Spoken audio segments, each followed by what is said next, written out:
constructed in 1928, connected Point Pleasant and Canaga, Ohio. Name credited to aluminum-colored paint used. First I-bar suspension bridge of its type in the United States. Rush hour collapse on the 15th of December, 1967. Resulted in 31 vehicles falling into the Ohio River, killing 46 and injuring 9. Failed I-bar joint and weld identified as the cause. Resulted in congressional passage of National Bridge Inspection Standards in 1968. Before this day, there had not been a tragedy of this magnitude that involved a bridge in the country's history.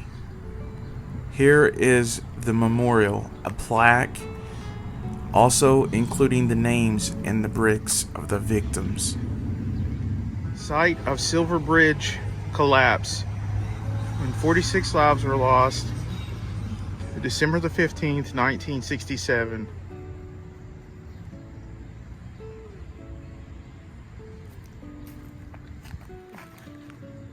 Those who lost their lives are remembered. These are the names of those who perished in that horrific tragedy. If you would like to look at a certain name, then feel free to pause the video. 46 people lost their lives on that cold, wintry, blistery day in December. And 2 of the victims have never been recovered from the Ohio River to this very day.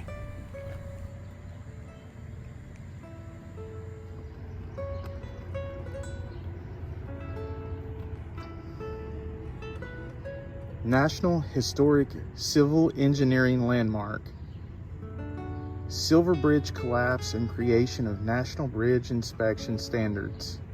Point Pleasant, West Virginia.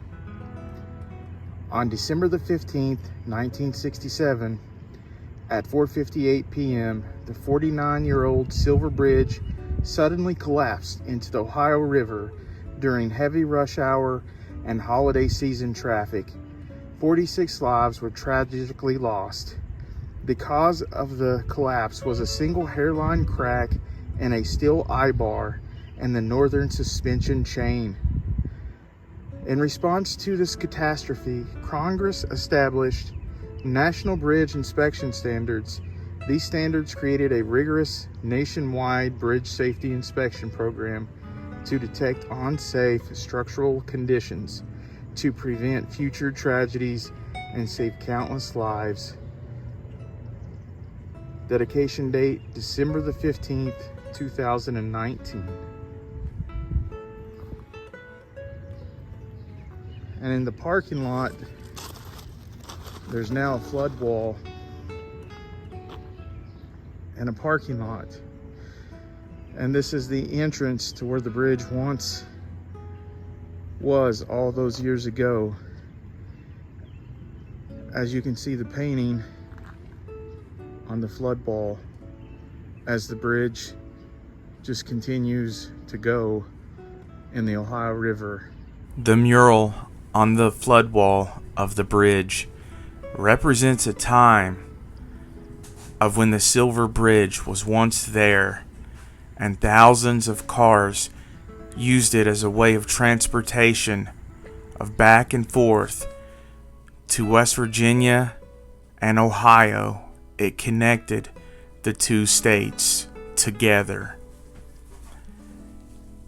These are markers of current day, the train bridge, and I will show you pictures of some of the devastation of the Silver Bridge collapse, which happened over 50-something years ago. You will see that what the bridge once looked like beside the train bridge. And as I pan out over the Ohio River, I will show you where the bridge once stood, and now eerily it is gone, erased to history. And then you can see some pictures as parts of the bridge was collapsed into the Ohio River. How the steel just buckled and released the cars into the waters below. And on the banks of the Ohio River is a monument that is erected to mark the exact location of where the bridge once stood. The plaque on the monument simply reads, "Site of the Silver Bridge collapsed December the 15th, 1967. 46 lives lost." It's hard to fathom and to understand such a great loss of life. I will take you on a journey across the Ohio River as we see the mural of where the bridge once stood, and directly behind it, the monument that's erected that shows where the bridge once stood. We're going to take a flight over the Ohio River of where the bridge once stood, and thousands of cars would travel and commute daily back and forth on this bridge as a way of life. And now it is no more. It is erased to history and lost, just like the lives that is forever gone because of this tragic event in history. It has led to modern day safety standards that didn't exist back then. Bridges are supposed to be inspected and to make sure the integrity of their structures will not give way like it did all those years ago. In the end of the investigation of the cause, the people found that it was an I-beam, one single I-beam, that caused the destruction of the whole bridge. Although there are some people who would argue that there is a curse over the land, and that curse would be the Mothman. What is a Mothman?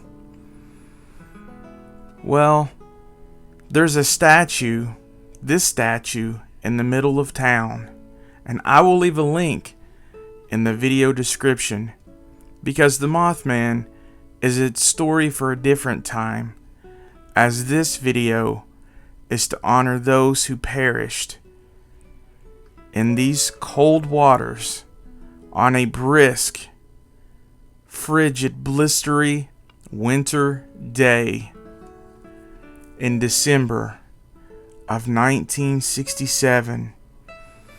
To never let those names be forgotten or lost to time. And that is why I do these videos, is to speak for the ones that aren't no longer with us, to never let them be forgotten, and to let the world know the story, and for their memories to live on, and for tragedies like this to never ever happen again. If you liked this video, please subscribe to my channel and smash that like button.